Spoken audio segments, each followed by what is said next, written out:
सलाम, नमस्ते एंड सत श्री अकाल टू ऑल ऑफ यू। तो कैसे हैं आप सब। तो अब आते हैं कि क्या हमें मोक्ष कभी मिलेगा जब हम ऐसे ही हमेशा संचित कर्म करेंगे, कृमान कर्म करेंगे, तो क्या कभी मोक्ष हमें मिल पाएगा। तो हाँ, इस बात का सिर्फ एक ही आंसर है कि हाँ, मनुष्य शरीर मिलना अपने आप में एक बहुत बड़ी सौभाग्य की बात है।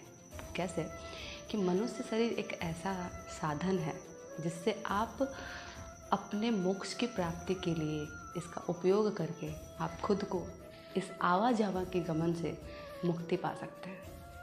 क्योंकि अगर नहीं आपने इस शरीर का उपयोग किया, इस शरीर का उपयोग अगर आपने नहीं किया इस जन्म में, तो आगे के 84 लाख जो योनियां हैं, जिसमें से एक जो मनुष्य का जन्म है, इसको छोड़ के 83 योनियां हैं।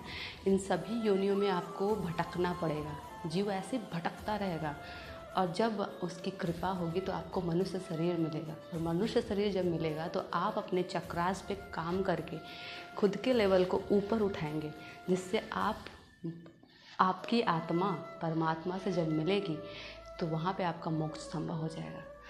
ये तो प्रारब्ध के वशीभूत हमें ये शरीर मिलता है कि प्रारब्ध आना है, जाना है। और फिर जब से हमें इंसानी शरीर मिलता है जिस दिन से, तो बाल्यावस्था तो छोड़ दीजिए, उसके बाद हम जितने क्रिमाण कर्म करते हैं, जो क्रिमाण कर्म हम करते हैं वो कुछ तो ख़त्म हो जाते हैं और कुछ क्या होते हैं जो संचित में जमा हो जाते हैं। अब जो संचित में जमा हो जाते हैं उसके बाद जब वो फल देने के लिए पककर वापस आते हैं, वो प्रारब्ध के रूप में हमें वापस से मिलते हैं और फिर हमें शरीर धारण करना पड़ता है। ऐसे करते करते जीवन चक्र हमारा जो है ये चलता ही रहता है। और हमारे शरीर के हमारे पीछे, मतलब हमारे पीठ पीछे इतने सारे हमारे संचित कर्म जमा हो जाते हैं कि हमें इन सभी कर्मों को भोगने के लिए ये मनुष्य का शरीर धारण करना ही पड़ता है। क्योंकि बिना मनुष्य के शरीर धारण किए आप अपने कर्मों से छुटकारा नहीं पा सकते। अगर आपको किसी जानवर की योनि मिली है तो वो चीज़ सिर्फ आपके प्रारब्ध को भोगने के लिए आई मिली है। आप कोई कर्म नहीं बना सकते, ना ही आप मोक्ष प्राप्त कर सकते हैं। क्योंकि मैंने पिछली वीडियो में आपको बताया था कि इंसान की ही जो एक ऐसा शरीर मिला है, भगवान ने जो रचा है इंसान शरीर को, वो वर्टिकल व्यू में रखा है, ऐसे वर्टिकल व्यू में रचा है। बाकी जितने भी जानवर हैं, जितने भी सृष्टि में हैं, चाहे 4 पैर वाले हों, चाहे 6 पैर, चाहे कितने भी पैर वाले, चाहे कोई भी हो, जितने भी जानवर हैं, उन शरीर हॉरिजॉन्टल मिला है, नॉट वर्टिकल। क्योंकि वर्टिकल शरीर सिर्फ मनुष्य श्रेणी में मिला है और जो हॉरिजॉन्टल शरीर होता है इसमें सिर्फ मूलाधार चक्र होता है, जो कि प्रारब्ध को भोगने के लिए आते हैं और क्या बोलते हैं, मैथुन जो होता है वो करने के लिए, खाने के लिए। और इधर उधर ईंटा पत्थर जो मिलता है उनको, वो तो मिलता ही है, यहाँ से वहाँ दौड़ना भागना, बस इससे ज़्यादा कोई और काम नहीं होता उनका। तो मोक्ष प्राप्त करने के लिए आपको क्या करना होगा कि ऐसे काम करने पड़ेंगे जो आपके संचित कर्मों में जमा ही ना हो, पहली बात। और दूसरी बात ये कि जो ऐसे काम क्रियान्वयन कर्म करो जो अभी के अभी फल देकर शांत हो जाए। अगर आपने ऐसा कर्म कर लिया तो आपको अगले जन्म से आपका प्रारब्ध अगर आपने भोग लिया है और आपने नए क्रियान्वयन कर्म नहीं बनाया है और संचित में जमा नहीं हुए हैं, तब आपको नया शरीर धारण करने के लिए नहीं मिलेगा। क्योंकि आपने तब वो मोक्ष की प्राप्ति वहाँ पे कर ली। लेकिन उसे प्राप्त करने के लिए आपको मेहनत करना पड़ेगा। क्योंकि ये इतना आसान नहीं, जितनी आसानी से मैंने बता दिया कि आपको क्रियान्वयन कर्म नहीं करने होंगे, मतलब क्रियान्वयन कर्म ऐसे करने हैं जो वहीं पे फल दे के शांत हो जाए। क्योंकि ऐसा बहुत सारी चीज़ें ना, इंसान कर्म करने से खुद को रोक ही नहीं सकता। और रही बात इस बात का ध्यान देने से, तो ये बातें बहुत जो योग मुनि होते हैं ना, जो बहुत अपर लेवल में, जैसे प्रेमानंद जी महाराज हैं, श्री रामानुजाचार्य जी हैं और बाकी जो वो बालाजी महाराज जी हैं, ये सारे लोगों ने ऐसे किया। नीम करोली बाबा, इन लोगों को मोक्ष क्या, इससे वो अपर लेवल वाले हैं लोग, उन लोग को पता है कि कौन सा कर्म करना है, कैसे क्या करना है, उसको हर चीज़ पता है उन लोग को। तो हमें ये चीज़ें सीखनी है पहले कि कौन सा कर्म हमें करना है। अब मान लो मैं ये बोल रही हूँ कि बिना कर्म किए इस चीज़ से आज़ादी नहीं मिली, तो कुछ लोग ऐसे मिलेंगे हम मुझे क्वेश्चन आंसर करने के लिए कि अगर हम कर्म ही ना करें तो तब तो हमें नया शरीर मिलेगा नहीं और ना ही हमें प्रारब्ध फल भोगना पड़ेगा, ना हम क्रियान्वयन कर्म करेंगे, न संचित में जमा होगा, न प्रारब्ध फल भोगना पड़ेगा, तो वैसे ही काम बन जाएगा। तो भाई मैं आपको ये बात बता दूँ कि ये सरासर बेवकूफ़ी है। आप खुद के साथ बेवकूफ़ी कर रहे हैं। पता है कैसे? वो ऐसे कि अगर आपको मनुष्य शरीर मिला है तो कोई भी ऐसा इंसान नहीं है जो बिना कर्म किए इस शरीर पे मतलब इस जीवन में रह सकता है। अब वो कैसे कैसे क्या कि हम उठते हैं, बैठते हैं तो भी कर्म करते हैं, खाना खाते हैं तो भी कर्म करते हैं, पानी पीते हैं तो भी कर्म करते हैं, कहीं घूमने जाते हैं तो भी कर्म, कि सांस लेते हैं ना तो भी हमारा कर्म होता है।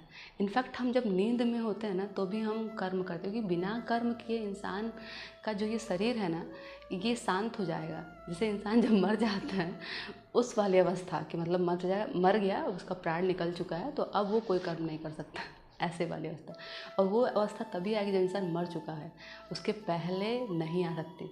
हमें ये बेवकूफ़ी सरासर कहनी होगी कि मतलब हम कोई कर्म ही ना करें तो इंसान बिना काम किए रह ही नहीं सकता।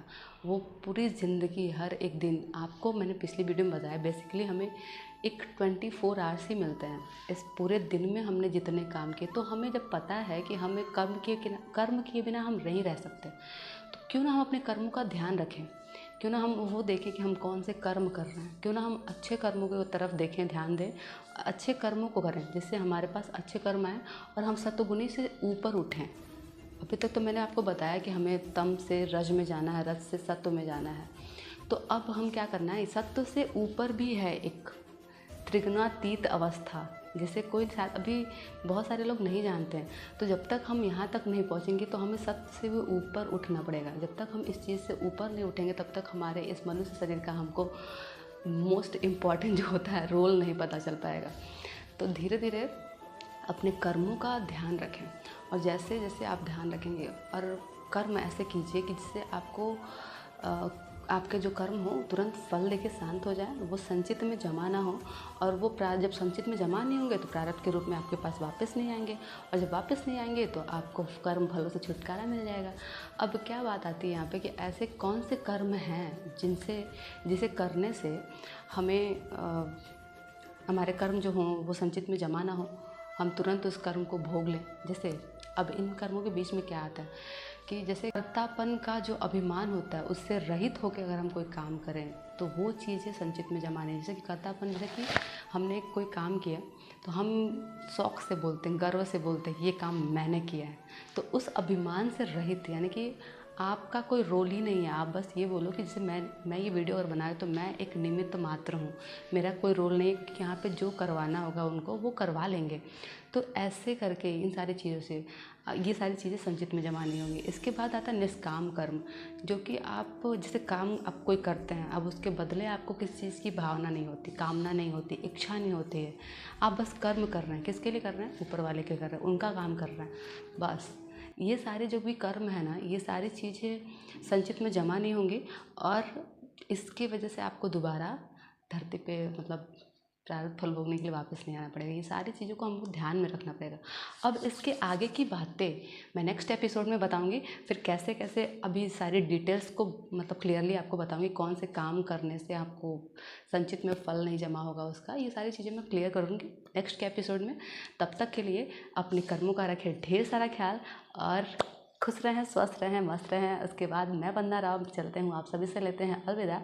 फिर मिलते हैं नेक्स्ट वीडियो में, तब तक के लिए सबा खैर, Radhe Radhe. Thank you so much to all of you.